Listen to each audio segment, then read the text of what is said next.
Salut, c'est Ced. Dans cette vidéo aujourd'hui, je vais vous présenter Vidéo Pro dans son ensemble, une application conçue par Sony pour la prise de vidéo, disponible nativement sur le Xperia Pro I à sa sortie. Vous pouvez aussi l'utiliser sur d'autres modèles plus anciens en téléchargeant l'APK. Je vous rajoute le lien en description si ça vous intéresse. Vidéo Pro seconde sa consoeur Cinema Pro, plus destinée à un usage spécifique en apportant une proposition différente sous une toute autre interface. On peut déjà remarquer le format de captation en 16/9 cette fois, un format plus commun pour la création de vidéos. On retrouve certaines informations utiles sur la partie supérieure de cet écran de visualisation, comme le temps disponible d'enregistrement ou la batterie restante. En bas, d'autres infos sont également visibles, notamment le timer, le niveau, mais aussi les valeurs de l'obturateur, des ISO, de l'exposition, la balance des blancs et du volume audio. À noter que toutes ces valeurs sont bien sûr réglables, vous pouvez le faire directement à cet endroit en appuyant dessus et en sélectionnant l'ajustement qui convient. Mais vous y avez accès aussi par un autre moyen, et j'y viendrai. Sur la partie droite se centralisent tous les boutons de contrôle de cette application. En haut, vous pouvez y voir deux d'entre eux, un pour activer ou désactiver le mode automatique, une fonction très pratique quand vous souhaitez filmer quelque chose rapidement par exemple, sans forcément passer par les réglages. L'autre bouton permet le verrouillage ou le déverrouillage du tactile, sauf pour actionner le suivi. Cela vous évitera toute manipulation accidentelle. Ensuite, on a un onglet menu juste en dessous, où l'on va retrouver nos valeurs citées tout à l'heure, obturateur, ISO, etc.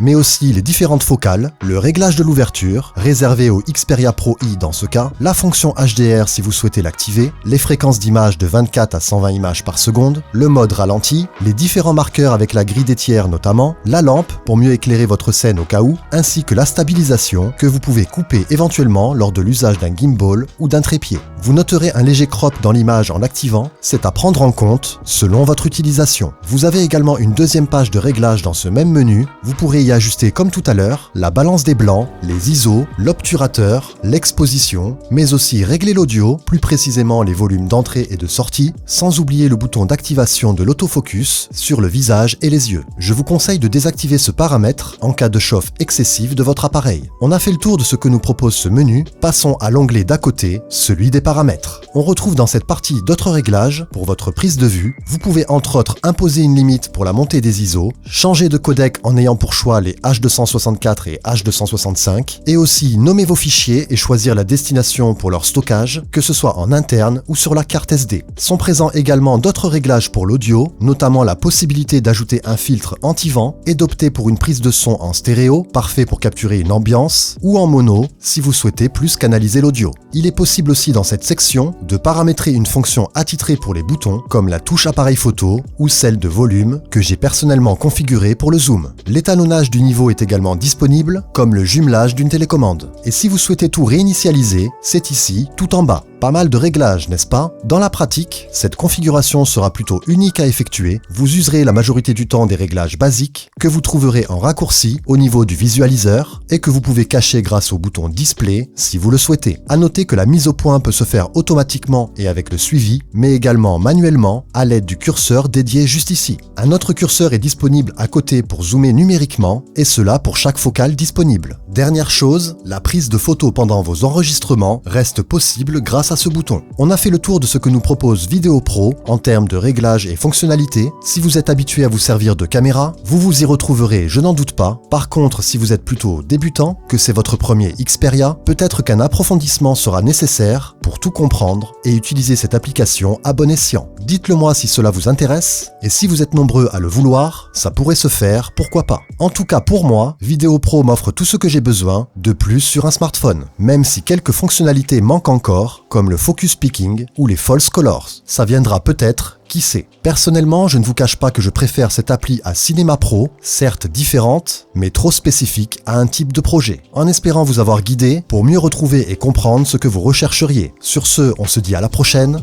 bye!